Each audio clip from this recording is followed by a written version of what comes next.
Halo pemirsa, apa kabar? Senang sekali saya Astia Dika bisa kembali menemani Anda di Bincang Sehati. Oke, ini adalah program talk show yang syarat informasi inspiratif, apalagi kalau bukan Bincang Sehati.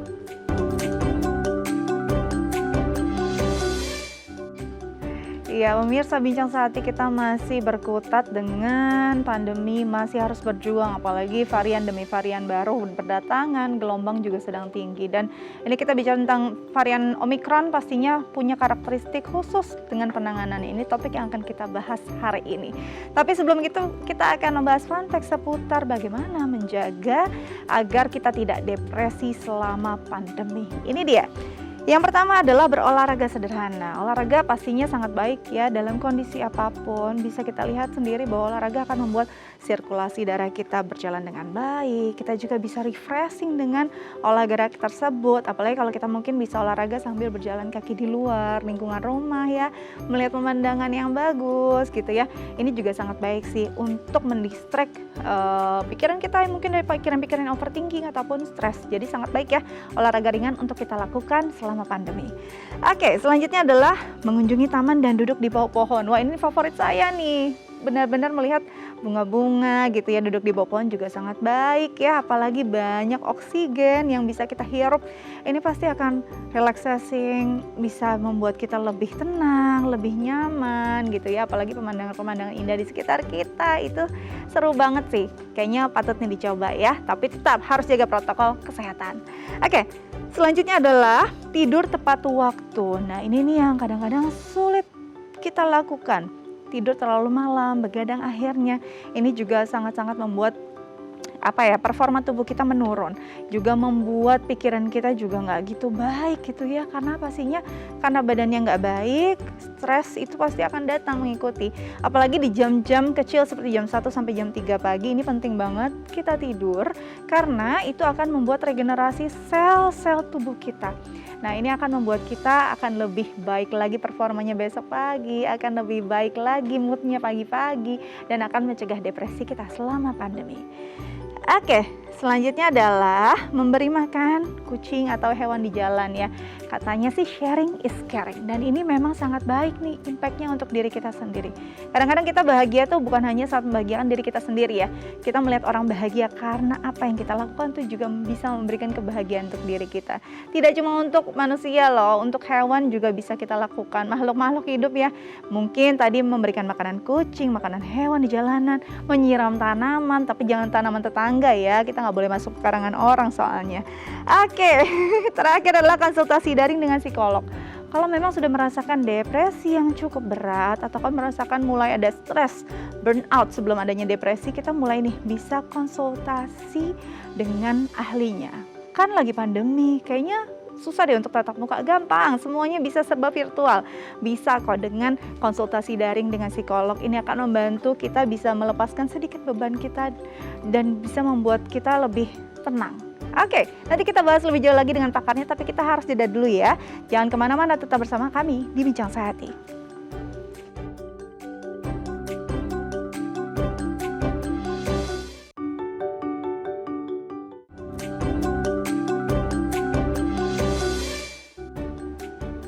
Ya, pemirsa Bincang Sehati kembali lagi bersama kami. Tadi kita sudah membahas di segmen sebelumnya apa saja sih aktivitas positif yang bisa kita lakukan untuk mencegah depresi selama pandemi. Nah, kita akan bahas satu persatu bersama pakarnya. Sudah terhubung via sambungan Zoom bersama kami ada Mbak Nidia Dwika Putri MPSI, psikolog dari Askara Pelangi. Mbak, apa kabar Mbak Nidia? Pagi Mbak Dika, Alhamdulillah baik. Baik, wah cantik sekali Mbak Nidia hari ini. Hari ini kita ngobrol tentang aktivitas yang positif nih untuk menghindari kita depresi dari pandemi. Oke, sebelum kita bahas satu persatu, Mbak Nidia aku mau tanya, sejauh mana potensi seseorang bisa mengalami depresi selama pandemi? Apalagi ini sudah berjalan 2 tahun begitu ya. Sejauh mana sih Mbak potensinya untuk seseorang mengalami kondisi ini? cukup tinggi sekali ya Mbak ya. Jadi seperti kayak kecemasan, overthinking, terus udah gitu depresi atau serangan panik itu sangat akrab sekali selama pandemi, dan itu beberapa kondisi mental yang memang sering dialami gitu, karena memang jadi penuh dengan tekanan, dan kondisi pandemi ini kan memberikan banyak dampak ya, nggak cuma satu aspek aja, tapi juga dari aspek relasi sosialnya kita, terus dengan secara finansial juga, ekonomi itu memberikan dampak. Jadi kalau ditanya seberapa memberikan dampak sih sangat tinggi sekali sebenarnya. Bahkan bisa dikatakan untuk pasien ke psikolog itu ketika pandemi sama sebelum pandemi ternyata mengalami peningkatan juga gitu.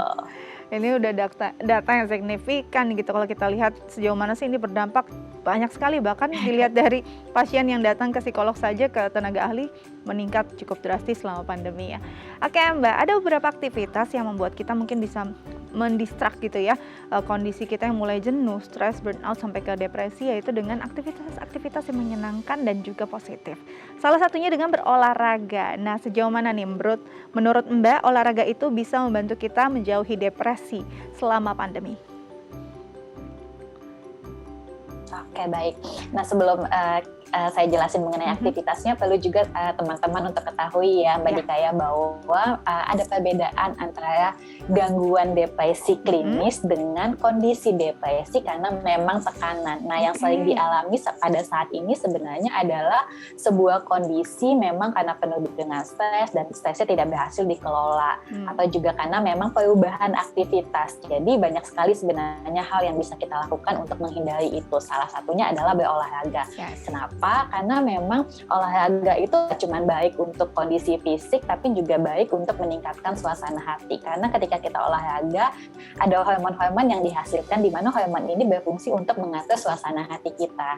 Sementara ketika misalnya ini sebelum pandemi, mungkin bisa dikatakan jadwal kita tuh lebih jelas ya Mbak ya, dibanding ketika pandemi gitu. Sehingga kita lebih punya jadwal yang pasti. Oke, jam sekian olahraga, bangun jam sekian. Ketika pandemi yang tadinya mungkin punya pikiran, wah enak nih WFH, jadi lebih santai, tapi ternyata enggak gitu. Kok 24 jam kerjaan nggak selesai ya? Akhirnya banyak waktu yang kita undur-undur, terus banyak hal juga kegiatan yang akhirnya kita lupa untuk lakukan. Jadi penting sekali sebenarnya. Oke, apalagi ini juga kegiatannya bisa memengaruhi kesehatan fisik juga ya, otomatis dengan fisik yang sehat, psikis kita juga akan berdampak sehat. Nah, selanjutnya adalah mungkin bisa berjalan-jalan santai, duduk di taman, di bawah pohon. Kondisi ini sebenarnya menggambarkan satu tempat yang nyaman mungkin ya. Menurut Mbak Nidia sendiri, seberapa penting kondisi-kondisi yang membuat kita merasa rileks ini akan membantu kita menjauhi diri dari depresi karena tekanan pandemi? Iya, sangat penting sekali sebenarnya, karena ketika kita harus melakukan isolasi atau misalnya harus berada di rumah, hanya bertemu dengan layar laptop, smartphone-nya kita, itu membuat kondisi kita menjadi sangat jenuh. Jadi ada baiknya yuk keluar sebentar yuk, seperti kita berjeda dulu yuk untuk bisa melihat keluar, melihat yang ijo-ijo misalnya. Tapi perlu juga diingat di sini ketika melakukan aktivitas, udah duduk di taman, perlu dilakukan secara mindful dalam artian penuh dengan kesadaran kondisi di sini saat ini bukan mindful yang pikirannya penuh gitu loh. Betul. Jadi nikmati memang udara yang segar, pemandangan yang indah gitu. Jadi benar-benar hadir di sana saat itu. Present moment itu penting sekali. Gitu. Oke, jadi penting sekali walaupun tempatnya sudah nyaman, pikirannya juga harus mengikuti nih, nggak cuma duduk di bawah pohon di antara bunga-bunga tapi pikirannya mikirin kerjaan A, kerjaan B, semuanya dipikirkan gitu ya. Jadi perlu jeda sejenak, rehat sejenak pada pikirannya, merasakan keindahan yang ada di sekelilingnya begitu ya, baru akan berdampak pada kesehatan psikisnya. Oke, selanjutnya adalah pastikan tidur yang cukup. Nah, ini kayaknya gangguan tidur juga gangguan yang cukup populer di saat pandemi ya Mbak ya. Bisa dijelaskan nggak gimana rasanya atau psikis seseorang ketika dia kurang tidur? Oke, seperti yang kita ketahui ya Mbak ya, bahwa kebutuhan tidur kita itu adalah sepertiga dari waktu yang kita miliki. Artinya kalau sepertiga itu kurang lebih 8 jam ya Mbak ya. Betul. Tapi juga perlu diperhatikan nih, selain memang kuantitasnya tercukupi, kualitasnya dapat nggak gitu loh. Jadi nggak cuma sekedar masalah oke, tidurnya tepat waktu. Ketika udah tepat waktu, berkualitas nggak ya tidurnya? Karena banyak juga yang terjadi tidurnya normal aja sih, jam 9, jam 10 gitu ya. Tapi begitu bangun kok badan saya masih terasa lelah ya, kok kayak nggak kehabisan energi ya. Jangan-jangan memang dia berada di situasi nggak cuma kelelahan secara fisik, tapi kelelahan secara emosional. Jadi kenapa kita perlu tidur tepat waktu dan kuantitasnya pas, kualitasnya juga dapat, supaya karena antara fisik dan psikologis itu kan dua hal yang berbeda tapi saling mempengaruhi. Jadi ketika kebutuhan fisiknya aja nggak terpenuhi, secara emosi itu juga jadi nggak stabil gitu, jadi lebih sensitif, jadi lebih reaktif terhadap suatu hal gitu. Jadi penting sekali nggak cuma kuantitasnya tapi juga kualitasnya pasti diperhatikan. Nah ini penting nih, kadang-kadang mungkin kita sudah sering dengar kita harus memperhatikan kualitas tidur kita, tapi bagaimana ya caranya? Apa yang kita harus lakukan untuk bisa memperbaiki kualitas tidur? Apakah perlu ada ritual atau tata cara khusus yang bisa kita lakukan sebelum tidur agar kondisi tidur kita lebih berkualitas, Mbak? Oke, yang paling sederhana sebenarnya gini Mbak, ketika kita udah ngeset nih, mau tidur mungkin jam 10 gitu ya, 1 jam sebelumnya paling tidak semua device sudah di-off-in gitu. Jadi tidak lagi berinteraksi dengan yang namanya smartphone ataupun sambil nonton Netflix gitu. Karena kadang-kadang tuh banyak sebagian yang berpikir udah deh sebagai penghantar tidur. Padahal sebenarnya yang terjadi ketika kita mau tidur tapi kita masih ada aktivitas, otak kita kan bekerja lagi, aktif lagi ya Mbak ya. Jadi usahakan jauhkan dengan segala yang namanya device gitu. Jadi memang perlu buat kayak batasan, aturan untuk diri kita sendiri. Oke, nah ini penting nih untuk pemirsa di rumah. Jangan sebelum tidur ritualnya adalah scrolling atau berselancar di medsos, akhirnya kepikiran ya. Kepikiran apa yang kita lihat tadi, akhirnya tidurnya jadi terganggu dan tidak berkualitas. Oke, selanjutnya adalah memberi makan pada hewan peliharaan atau mungkin hewan yang kita temui di jalan. Saat kondisi berbagi ini, apakah memang sebenarnya memberikan rasa nyaman dan kebahagiaan pada diri kita sendiri nggak sih Mbak? Iya, sederhananya gini Mbak, ketika kita memberikan bantuan kepada seseorang, orang merasa terbantu, itu kan kayak dampaknya itu balik langsung ke kita ya, kita juga merasa happy gitu. Begitu juga ketika kita berbagi sama binatang piaraan, itu sebenarnya meningkatkan rasa kepedulian, mengurangi kecemasan juga. Bahkan di salah satu penelitian juga mengatakan bahwa memelihara hewan itu memberikan dampak yang sangat baik untuk kesejahteraan mental individu yang mengalami gangguan-gangguan psikologis. Jadi kalau dikatakan bisa nggak sih memberikan manfaat, sangat bisa sekali. Terutama bisa menghilangkan kejenuhan dan menghapus yang namanya loneliness gitu. Karena ketika pandemi loneliness juga angka loneliness semakin meningkat sebenarnya Mbak. Betul. Gitu. Nah ini bisa jadi solusi juga ya. Paling tidak kita punya sahabat juga gitu. Andai kata mungkin ya karena kan memang mobilitas kita terkukung gitu ya. Setidaknya tidak bisa berinteraksi sosial secara langsung dengan orang lain, masih ada hewan peliharaan yang bisa diajak bermain. Oke, selanjutnya mungkin kita bisa berkonsultasi dengan tenaga profesional atau psikolog. Sejauh mana sih kondisi seperti apa yang memang sepertinya nih sudah di ambang batas untuk kita harus sharing dengan tenaga profesional atau psikolog. Menurut Mbak Nidia seperti apa? Oke, nah ketika teman-teman sudah melakukan semua aktivitas itu, sudah berupaya, tapi kok nggak memberikan dampak apapun ya, justru malah semakin menarik diri, kehilangan semangat, ada baiknya jangan ragu untuk menemui profesional. Nah gimana ya nemui profesional? Sekarang kan lagi pandemi, mau ke rumah sakit aja takut gitu ya. Jangan khawatir, karena sekarang banyak sekali psikolog-psikolog ataupun dokter juga melakukan konsultasi secara online. Kenapa?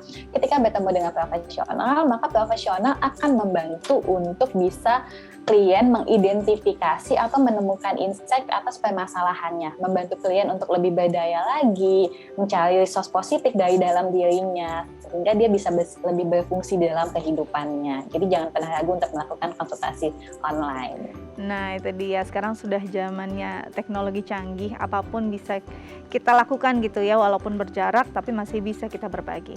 Oke Mbak, terima kasih banyak sudah berbagi bersama kami di Bincang Sehati. Tetap jaga kesehatan, selamat kembali beraktivitas. Oke pemirsa Bincang Sehati, nanti kita akan bahas topik kita hari ini tentang penanganan COVID Omicron. Tapi kita harus jeda dulu, jangan kemana-mana, tetap bersama kami di Bincang Sehati.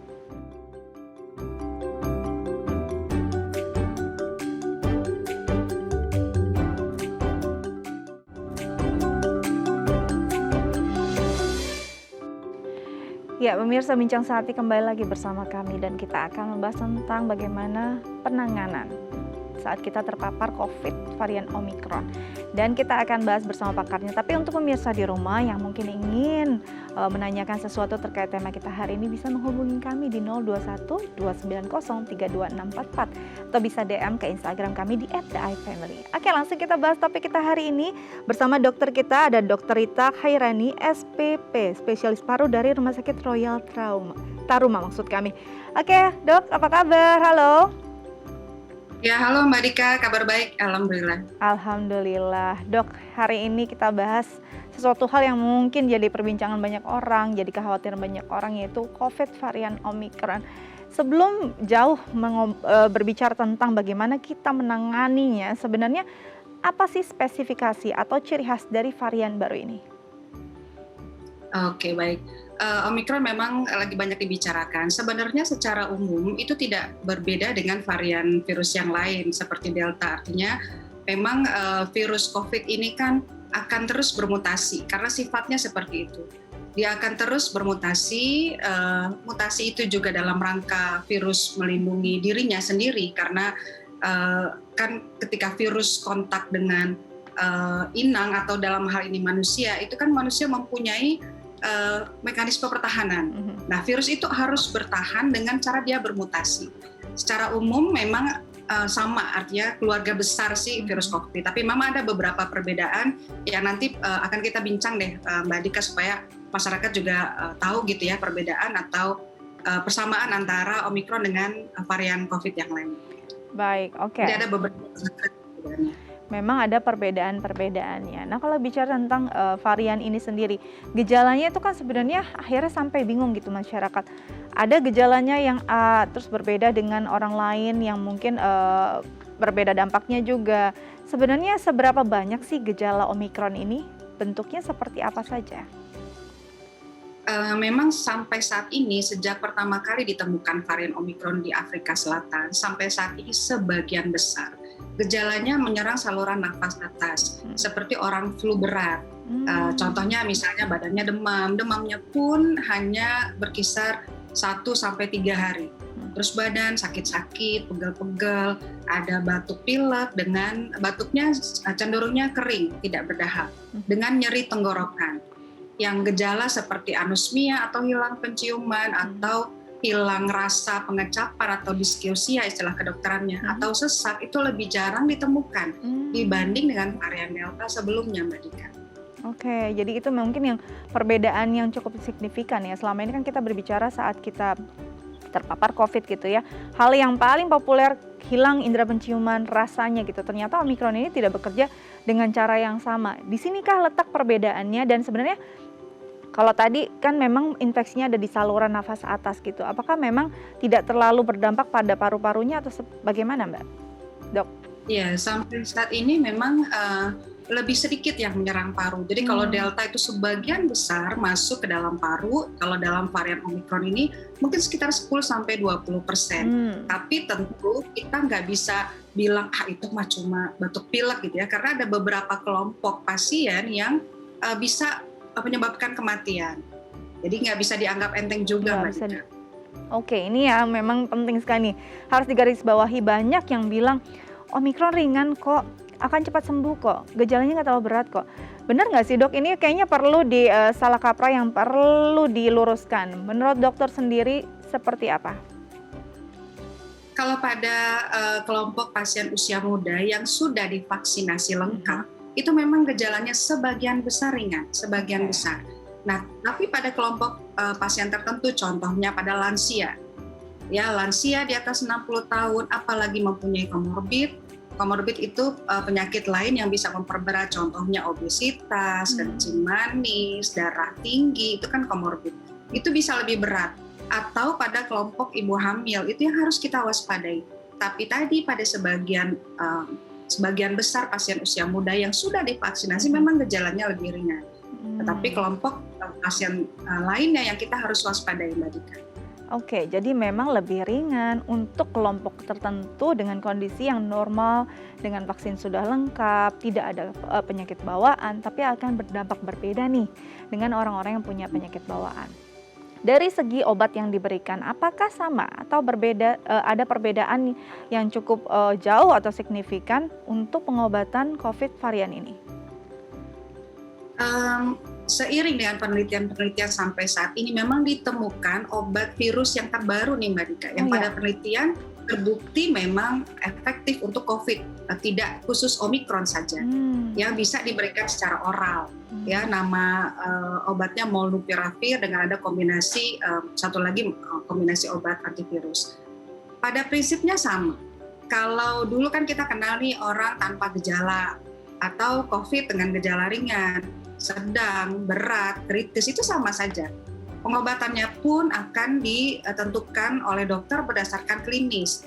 Pasien yang tanpa gejala itu cukup dengan vitamin-vitamin saja, banyak istirahat, makan makanan bergizi dan lain-lain. Yang gejala ringan itu sesuai dengan gejala. Misalnya pasien ada flu, boleh diberikan obat anti flu. Pasiennya ada batuk, boleh diberikan obat untuk meringankan batuknya. Untuk gejala ringan tidak diperlukan antivirus karena memang secara umum virus itu kan penyakit yang bisa sembuh sendiri. Tapi pada gejala sedang itu harus diobservasi karena bisa jadi gejalanya memberat. Apalagi tadi pada kelompok dengan resiko-resiko yang akan bisa menyebabkan COVID ini memberat, gitu Mbak Dika. Secara umum sama. Menarik, ini tadi dokter sempat menyinggung ada obat baru atau obat oral baru yang bisa diberikan atau istilahnya dikonsumsi oleh orang yang terpapar COVID dengan varian apapun. Bisa dijelaskan lebih spesifik nggak dok, seperti apa sih obatnya? Dan apakah dengan mudah misalkan kita terpapar COVID, lalu kita mungkin chat dengan dokter via telemedicine, apakah memang akan langsung disarankan untuk meminum obat ini atau memang obat ini masih langka dok? Setahu saya sih memang obatnya sudah masuk ke negara kita, ke Indonesia ya. Pemerintah dalam hal ini memang sudah berupaya sekali bagi pasien-pasien yang memerlukan isoman itu memberikan paket obat, tapi tentu harus berkonsultasi dengan dokter. Disediakan suatu cara dengan telemedicine atau dengan chat dengan dokternya itu bisa diberikan paket obat gitu Mbak. Tapi tentu harus dibuktikan dengan contohnya PCR-nya harus positif, ada gejalanya gitu ya. Itu akan dibantu oleh pemerintah. Untuk obat yang digunakan. Nah, obat yang baru tadi sudah masuk tapi penggunaannya tentu harus dengan resep dokter. Jadi jangan self-diagnose atau tiba-tiba baru bergejala sedikit sudah langsung mengonsumsi, mentang-mentang obat ini sudah beredar dengan baik juga gitu ya di Indonesia. Jadi perlu sangat rekomendasi dari dokter untuk mengonsumsi obat atau antivirus yang tepat. Dok, ini kan antivirus banyak juga ya dok ya, jenis-jenisnya, ada yang Fluvid dan jenis-jenis yang lain. Apakah untuk pasien Omikron masih dengan antivirus yang sama atau memang ada varian antivirus yang berbeda? Untuk antivirus tadi sudah ada obat baru, jadi bisa digunakan obat barunya walaupun memang mungkin belum terdistribusi secara merata. Secara umum obat yang dulu pernah kita pakai yaitu Favipiravir itu digunakan selama 5 hari sama dengan Molnupiravir yang obat baru ini.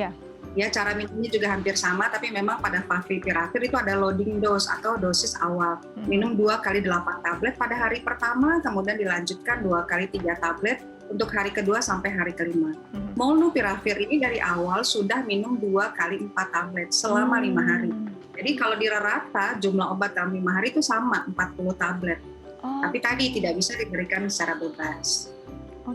Nah untuk vitamin-vitamin pendukung memang kan yang populer itu D3, C dan juga ada zinc gitu ya. Ini juga masih diberikan juga pada pasien COVID Omikron dok? Sama Mbak Dika, untuk yang vitamin, multivitamin itu sama karena tadi masih keluarga besar virus COVID ini. Tidak ada perbedaan secara bermakna. Nah dok, kalau bicara tentang tadi penanganan hampir sama gitu ya, dan memang tidak ada yang jauh berbeda karena COVID ini sendiri, varian ini adalah keluarga besar COVID-19, pastinya gejalanya mirip-mirip gitu ya. Nah apa sih yang harus dilakukan? Kalau dilihat ini kan yang berbahaya sendiri adalah penyebarannya sangat cepat dibandingkan varian yang lain gitu ya. Apa yang menjadi perhatian dokter pada kondisi ini? Kenapa virus ini pun bisa berkembang begitu cepat? Ya, kalau perkembangan virus memang tadi saya bilang sifat alamiah dari virus ini, terutama kelompok RNA virus, itu dia bermutasi. Mutasi itu hal yang wajar, karena tadi memang dia harus menyesuaikan diri. Nah, yang perlu diingat, Omicron ini kita sebut super spreader. Jadi spread-nya atau penyebarannya sangat cepat. Bahkan dalam penelitian itu disampaikan 3-4 kali lebih cepat dari varian yang sebelumnya. Itu yang harus diwaspadai. Ini tentu tidak bisa dianggap enteng. Mbak Dika bayangkan kalau satu sekolah, misalnya satu kelas kena, terus harus libur misalnya, atau suatu perusahaan, atau suatu tempat yang tadi kan akan mempengaruhi juga produktivitas, mempengaruhi juga kegiatan yang lain, itu harus waspadai. Nah, yang perlu diingat tadi, karena gejala ringan, jangan jadi masyarakat terus, udah nggak ada gejala ini deh, saya keluar aja lah dari rumah gitu. Isomannya saya tentukan sendirilah. Itu kan kemarin agak heboh ya di media sosial bahwa ada orang yang terkena COVID, kemudian dia membeberkan ini gejalanya cuma ini kok, nggak usah khawatir. Terus saya kemudian jalan-jalan, dia foto-foto, itu bahaya sekali. Karena nanti nggak bisa berhenti-berhenti. Karena ini memang karakteristik yang sangat-sangat jelas gitu ya di Omicron.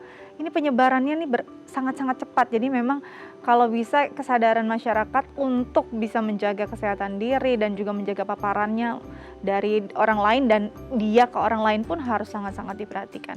Nah Dok, kalau tadi bicara tentang gejalanya mungkin banyak yang relatif ringan apalagi di pernafasan atas. Berapa persen sih orang yang mengalami sesak atau gagal nafas pada Omicron dan saturasinya biasanya berkisar pada angka berapa? Iya.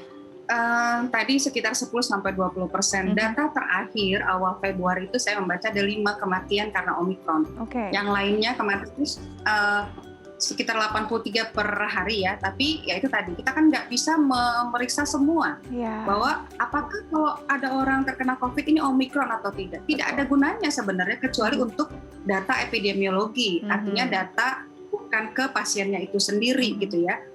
Kalau ke pasien sendiri begitu kena COVID, mau dia Omicron, mau dia bukan Omicron, dia tetap harus mengikuti prosedur yang berlaku.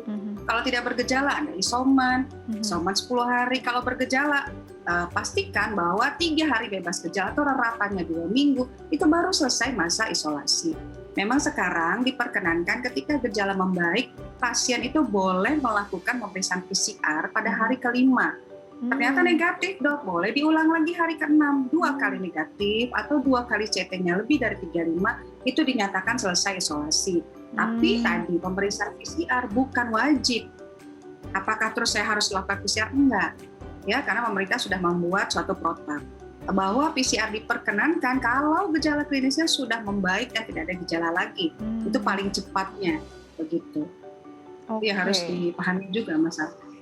Jadi memang harus benar-benar sampai sehat gitu ya baru bisa beraktivitas lagi dan kembali ke lingkungan sosial karena mengingat ini banyak orang yang mungkin kondisi fisik atau imun tubuhnya tidak sebaik orang lain.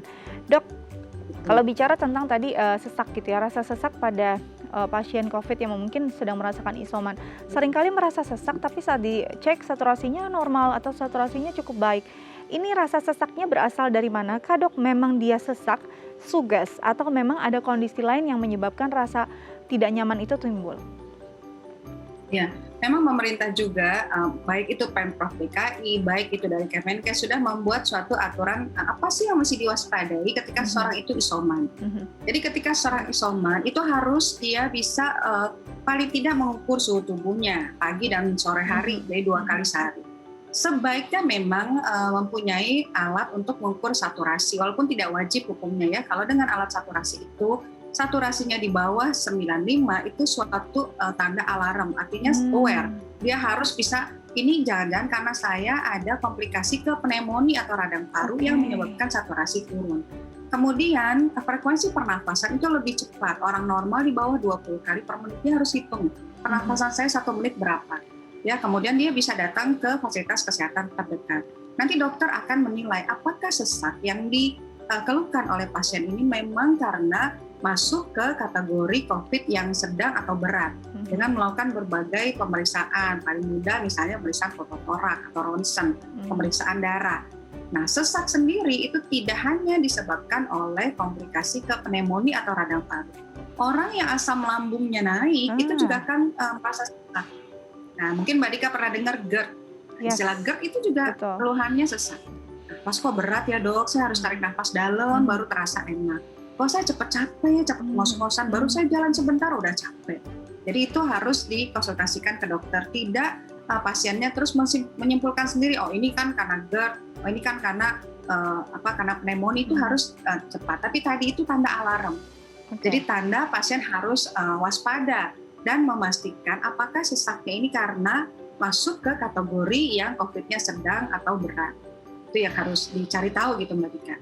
Baik, ini menarik sih bagaimana kita bisa bukan self diagnose tapi yang merasakan tubuh kita benar-benar gitu ya.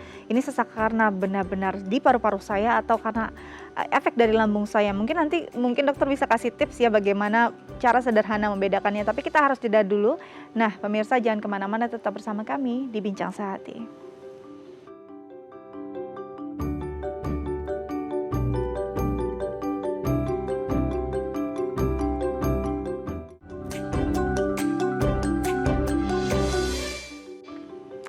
Ya, pemirsa Bincang Sehati masih kembali bersama kami dan kami masih membuka line telepon di 0212903244 atau DM ke Instagram kami di @lifefamily terkait tema kita hari ini, penanganan COVID-19 varian Omikron. Masih bersama dokter kami, Dok. Masih bersama kami ya? Ya, Mbak Dika. Oke, Dok, tadi kita terputus pada apa sih perbedaan sederhana yang bisa kita rasakan mungkin saat di rumah gitu ya untuk pasien-pasien isoman. Merasakan perbedaan, oh sesak ini karena lambung atau sesaknya benar-benar karena paru-parunya ada gangguan. Apa sih perbedaannya yang sederhana, Dok? Kalau tadi karena asam lambung biasanya dicetuskan oleh makanan atau minuman yang dikonsumsi sebelumnya. Misalnya, dok kok saya baru minum kopi, misalnya kok rasanya dada saya nggak enak karena tadi kopi itu kan sifatnya asam. Ya akan meningkatkan asam lambung sehingga asam lambung itu akan naik ke atas atau istilah kedokterannya regurgitasi. Ketika naik ke atas akan menekan saluran nafas atau percabangan saluran nafas sehingga rasanya kok dada saya tertekan, kok saya sulit bernafas, kok rasa panas di dada, itu yang khasnya pada GERD. Nah, kalau pada pneumonia, sesaknya tentu disertai oleh gejala yang lain, paling sering adalah batuk. Pasiennya batuknya bertambah, kemudian tadi rasa sesak itu seringnya adalah ya tadi seperti lelah atau capek ketika melakukan kegiatan, kemudian batuknya tadi bertambah dengan disertai oleh dahak atau phlegm atau sputum istilahnya. Kalau awalnya pada COVID yang hanya menyerang saluran nafas atas lebih kering, batuknya kok nggak ada dahak, tapi gatal sekali tenggorokannya, dok, nggak enak, nggak nyaman. Terus disertai oleh flu. Ya, jadi flu-nya bisa bersin-bersin, bisa keluar sekret gitu ya, yang biasanya warnanya bening. Nah, kalau pada pneumonia itu tadi batuk disertai oleh sesak yang memberat. Ya, memberat dengan bukti objektifnya mungkin ketika saturasi kok yang kemarin 95 sekarang jadi 93, kok nafas saya lebih cepat. Ya, lebih dari 20 kali per menit, itu suatu tanda alarm atau suatu kewaspadaan bagi pasien untuk segera memeriksakan dirinya ke fasilitas kesehatan terdekat. Oke, jadi memang harus kita lihat dulu nih riwayatnya juga ya. Tadi kita makan apa atau minum apa. Juga disertai mungkin biasanya kalau GERD itu ada rasa panas juga di area ulu hati gitu ya. Dan kalau memang tidak ada makanan yang cukup tidak nyaman untuk lambung dan ada batuk yang berlebihan, sepertinya lelah gitu untuk menarik nafas. Nah, ini mungkin karena ada gangguan pneumonia tadi. Oke, nah dok, ini ada penelpon yang ingin menanyakan keluhannya mungkinnya terkait tema kita hari ini. Kita sapa dulu. Halo. Halo. Selamat pagi. Dengan siapa di mana? Saya dengan Leo di Pamulang. Oke, Pak Leo di Pamulang. Pak, tema kita hari ini tentang varian Omikron. Mungkin ada yang ingin ditanyakan kepada dokter spesialis kita hari ini, silakan. Oke, saya mau tanya nih buat dokter Rita ya. Iya. Oke, dokter, saya mau nanya, saya kan sekarang terpapar Omikron. Saya sudah melewati 4-5 hari nih. Nah, kondisi sekarang saya nih tinggal gatal-gatal tenggorokan. Yang mau saya tanya nih, obat-obatan apa aja ya yang saya harus konsumsi? Oke, boleh tanya dulu, Pak Leo saat ini sudah mengonsumsi obat-obatan apa? Saya sekarang vitamin C Vitamin C. 5.000 sama D3 Oke, sama obat berarti batuk ya. obat batuk dan vitamin. Baik dok, Ya. gejalanya sekarang gatal-gatal di area gatal gitu di tenggorokan ya, yang sedang dikonsumsi memang hanya vitamin. Apa yang mungkin bisa diberikan, apakah ada obat tambahan yang bisa dikonsumsi? Silakan dok. Ya, baik. Terima kasih Pak Leo. Kalau memang ada gejala, memang ada obat-obatan bebas yang bisa dibeli pasien di apotek, itu biasanya warna bulatannya hijau. Itu boleh digunakan dalam bentuk mengurangi gejala. Contoh misalnya obat batuk Vitamisal gitu ya, diberikan bebas boleh. Tapi kalau ternyata sudah minum obat bebas, kalau hanya tidak membaik, ya segera dikonsultasikan, datang ke dokter. Apakah memerlukan obat tambahan seperti anti radang? Karena anti radang tidak dijual bebas, ya. Jadi terus seperti apa yang bisa saya lakukan dok? Misalnya saya belum sempat ke dokter ya, menjaga tadi makan dan minuman supaya tidak menimbulkan keluhan yang memberat. Contoh, kalau sudah tenggorokan nggak enak ya jangan minum es, jangan minum terlalu manis, jangan makan goreng-gorengan. Karena nanti dengan makanan minuman itu kan merangsang, jadi tenggorokannya tidak enak. Sambil nanti vitamin apakah bisa mengurangi keluhan? Secara umum memang tadi kita bicarakan bahwa gejala Omikron ini, walaupun Pak Leo juga, saya juga belum pasti ya, karena pemeriksaan Omikron kan tidak bisa dilakukan dengan mudah atau tersedia di semua pemeriksaan PCR. Kalau memang ternyata Omikron atau COVID yang bergejala ringan, itu akan sembuh sendiri. Nah, sebaiknya ketika tadi obat bebas digunakan tidak ada perbaikan, Bapak segera ke rumah sakit, minimal ke puskesmas. Nanti dokter akan memberikan obat-obatan yang dirasakan perlu untuk mengurangi gejala yang tadi tidak bisa dibeli secara bebas. Begitu Mbak Tika. Baik, kira-kira seperti itu Pak Leo. Semoga ini bisa menjawab juga ya. Apa gejalanya atau keluhannya, semoga bisa membaik. Kalau memang tidak juga membaik, mungkin bisa langsung berkonsultasi dengan dokter di puskesmas ataupun bisa secara daring ya. Cepat sembuh Pak Leo. Baik, ini juga ada DM Instagram terkait tema kita hari ini. Dok ya, kita jawab dulu dari @rudi90. Dok, kalau ada orang setelah liburan ke luar negeri dan terpapar COVID-19 Omikron, ada kemungkinan virusnya nempel di barang dan potensinya tersebar di Indonesia enggak? Wah, terima kasih Rudi pertanyaannya nih. Bagaimana nih dok?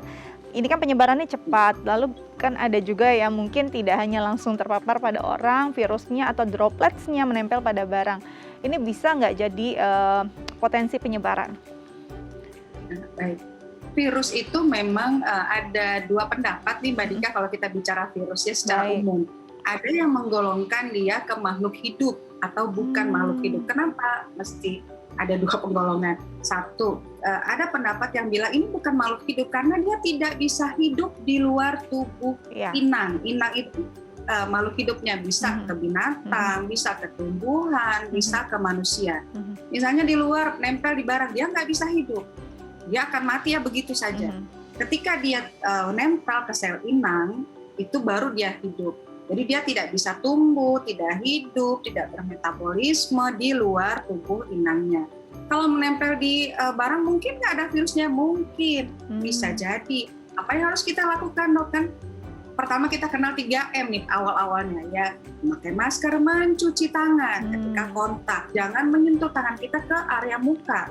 Karena disitulah bisa jalan masuknya virus. Kalau ada barang apa perlu saya bersihkan dengan biasa saja, tidak perlu di desinfektan segala.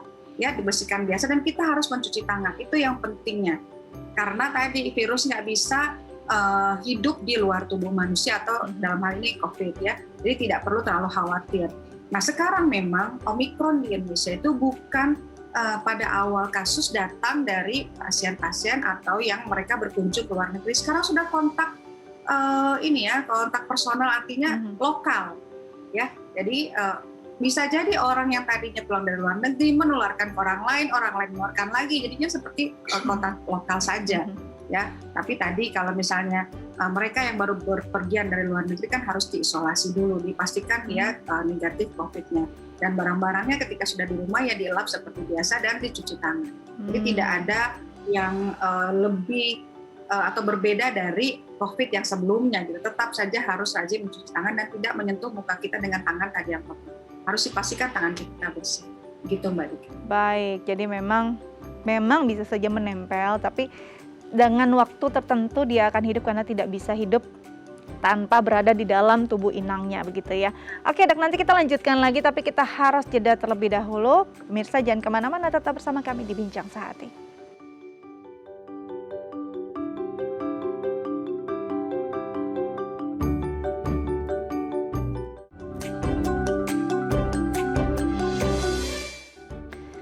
Ya, pemirsa kembali lagi bersama kami di Bincang Sehati. Kita masih bahas tentang COVID-19, varian Omikron khususnya. Tapi sekarang kita akan bahas tentang tips kita untuk menjaga paparan COVID pada diri kita. Ada beberapa tips yang akan kita bahas bersama dokter kita ya. Dok, masih bersama kami ya Dok? Ya, Monica. Oke, kita akan bahas tipsnya karena ini memang harus terus kita gaungkan, harus terus kita ingatkan pada masyarakat ya agar bisa menekan angka paparan COVID-19. Yang pertama adalah vaksin COVID-19. Sekarang sudah banyak juga yang sudah mendapat dosis ketiga ya Dok ya. Sejauh mana sih vaksin ini dengan vaksin yang lengkap dan sesuai jadwalnya juga pastinya ini bisa meminimalisir paparan COVID pada diri seseorang.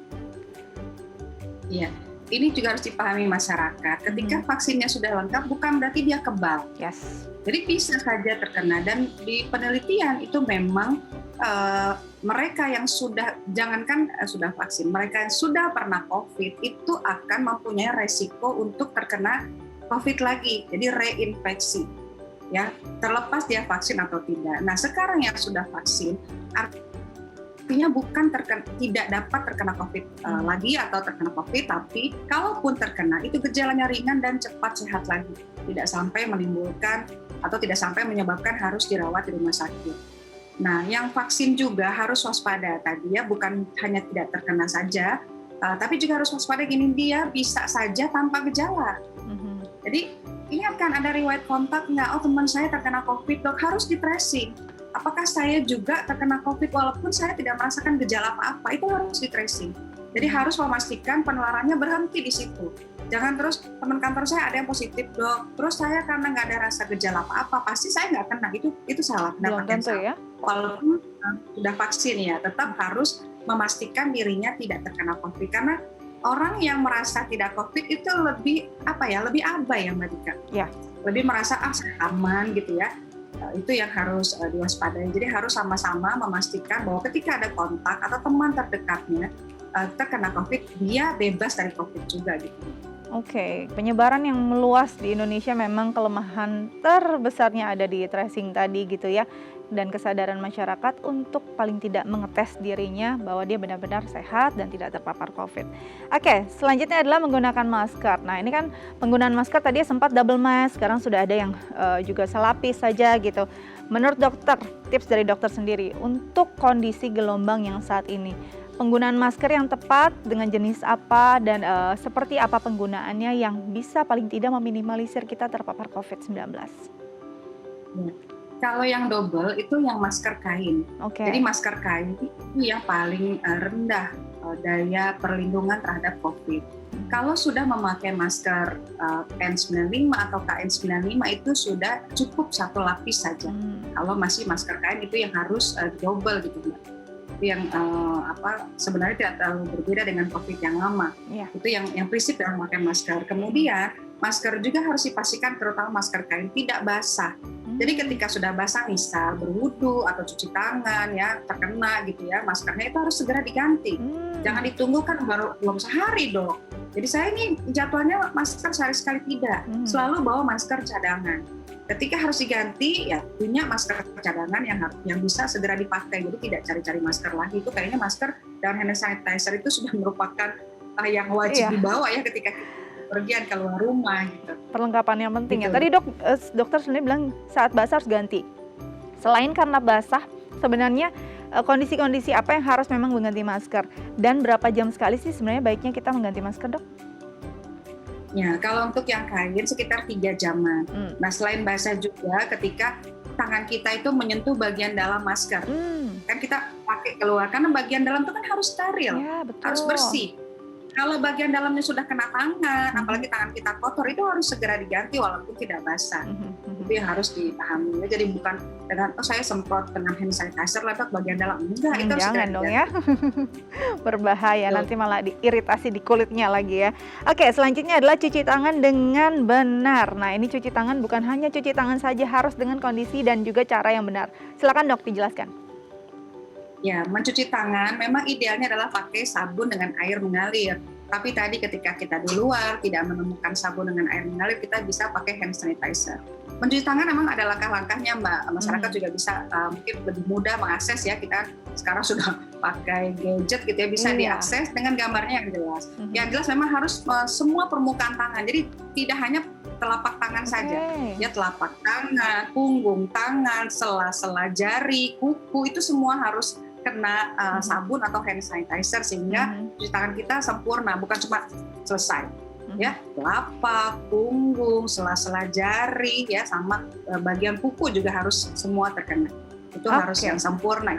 Itu harus benar dan sempurna. Terakhir Dok, kita secara singkat bijak dengan kegiatan atau membatasi mobilitas.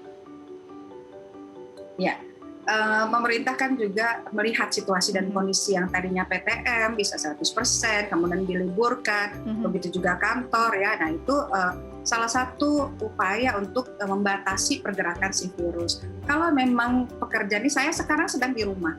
Ya, saya kebetulan dosen, saya mengajar dari rumah gitu ya. Kalau memang tidak perlu ya tidak usah keluar rumah.